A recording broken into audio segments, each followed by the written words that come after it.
अब एक और फैक्ट बता देता हूँ कि इंडिया में पर व्यक्ति मतलब एक आदमी के पास लगभग 27 से 28 पेड़ आ रखे हैं। मतलब एक जैसे मैं हूँ, मेरे हिस्से में 27 से 28 पेड़ ही आते हैं लगभग। लेकिन अब तुम ये बोलोगे कि भैया ये तो बहुत ज्यादा है, 27-28 पेड़ तुम्हारे हिस्से में आ रखे, तो ये तो अच्छी हवा मिलनी चाहिए।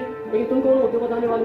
भाई तुलना तो वही तभी होती है ना जैसे तुम होशियार हो। मैंने कैसे पता लगाया? तुम्हारा टेस्ट लिया होगा, उनका भी टेस्ट लिया होगा, तुम्हारे ज्यादा मार्क्स आ रहे होंगे, तो तभी तो मैं बोल सकता हूँ होशियार हूँ। ऐसे ही 28 पेड़ अब कैसे बोल सकते हो ज्यादा है या कम है एक आदमी के हिस्से में? वो पता चलेगा कि दूसरे देशों की तुलना कर लेंगे। अमेरिका के पास एक व्यक्ति के हिस्से में लगभग 700 पेड़ आ रहे हैं। कितने? 700। और कहाँ? 28। कितना तुलना करें, कितना अंतर है? बहुत बड़ा अंतर है ना। तभी तो बोलते हैं कि भैया पेड़ लगाओ। भाई अमेरिका के पास एक व्यक्ति के हिस्से में 700 पेड़ आ रहे हैं, वो अच्छी हवा लेगा, और हमारे हिस्से में मात्र 28 पेड़ आ रहे हैं। तो ये बताओ दिमाग किसका अच्छा चलेगा? 700 मतलब अमेरिका के लोगों का अच्छा दिमाग चलेगा, अच्छी वायु मिलेगी, कम बीमारी होगी, अच्छी हेल्थ होगी, तो तभी तो बोलते हैं कि पेड़ लगाओ।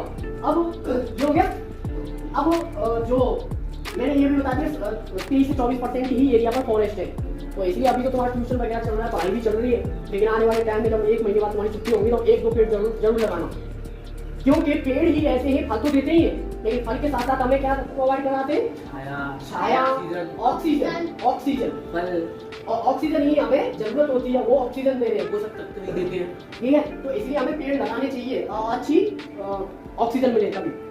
ये समझ में आया कुछ समझ में कि हमारे इस एरिया का लगभग 23 से 24% ही एरिया पर है फॉरेस्ट है, लेकिन इसको जरूरत है लगभग 30 से 35% एरिया पर फॉरेस्ट लगाएं, मतलब पेड़ पौधे लगाएं, ताकि अच्छी ऑक्सीजन मिले, अच्छी मतलब बीमारी ना हो, अच्छा मतलब मानसिकता चले, अच्छा सही है।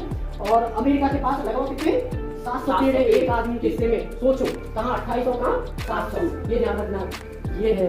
और